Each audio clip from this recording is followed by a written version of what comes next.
Kahit ako po ay isang obispo, pare, alam niyo naman si Pangulo, pag binanggit ang pare, dumudura. Hindi naman ako kasali doon. Ang katwiran ko, hindi naman lahat. Hindi ako kasali doon. Binabanggit ng Pangulo, pera si Bisha Perez. Naran po ba kayo? Ba't ako masaasali, kapogi kong ito? Biro lang po, pero yun po ang totoo. Nung ako po'y nag-aaral, paborito ko pong guro, may katapangan. Abay, nakikinig lahat ng kaklase ko.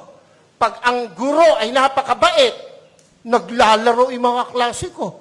Walang matutunan. Nakukuha niyo po bang ibig kong sabihin? Sigurado, ang mabait, ang pinsambuo, katangahan. Pakisabi mo nga sa katabi mo, pinsambuo ng mabait. Katangahan.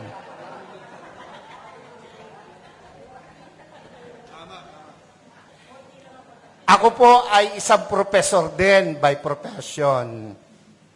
Isa po ako sa kinatatakutan ng mga estudyante. Pag ako po'y naglalakad sa koridor, nauubos ang estudyante. Pag pumasok ako sa pintuan, tahimik, para mga pinitpit na luya ang mga bata. Pero isa lang ang aking sinisigurado, may matututunan ang mga bata sa akin. Kaya po, ako ay kinatatakutan, pero pinakamamahal ng mga estudyante. Naran po kayo. Naran po kayo.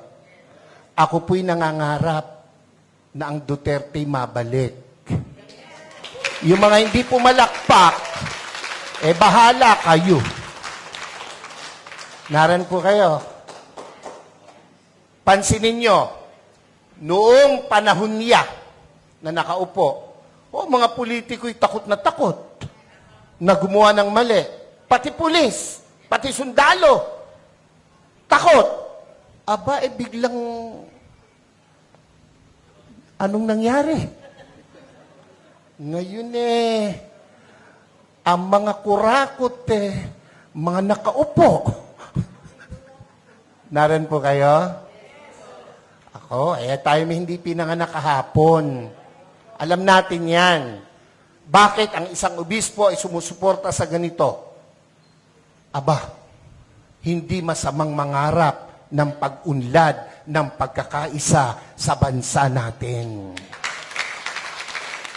Kung hindi tayo magsasalita at kikilos, kung hindi tayo magpapakita ng puwersa, ng lakas, sino ang gagawa nito? Kung palakpak lang, hindi mo magawa, lalo na sa rally, hindi mo kaya. Yung makasigaw ng Amen! Yan yung matatapang. Yung mga hindi nakikain lang yun.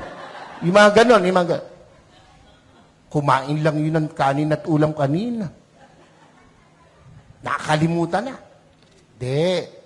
Dapat, ito ang tandaan nyo, ang buhay natin, minsan lang. Pakisabi mo sa katabi mo, mamamatay ka rin. Sabihin mo, malapit na. Pero, bago mamatay, napakagandang nagparinig ka, nagparamdam ka para sa bayan. Yun ang pinakamahalaga sa lahat.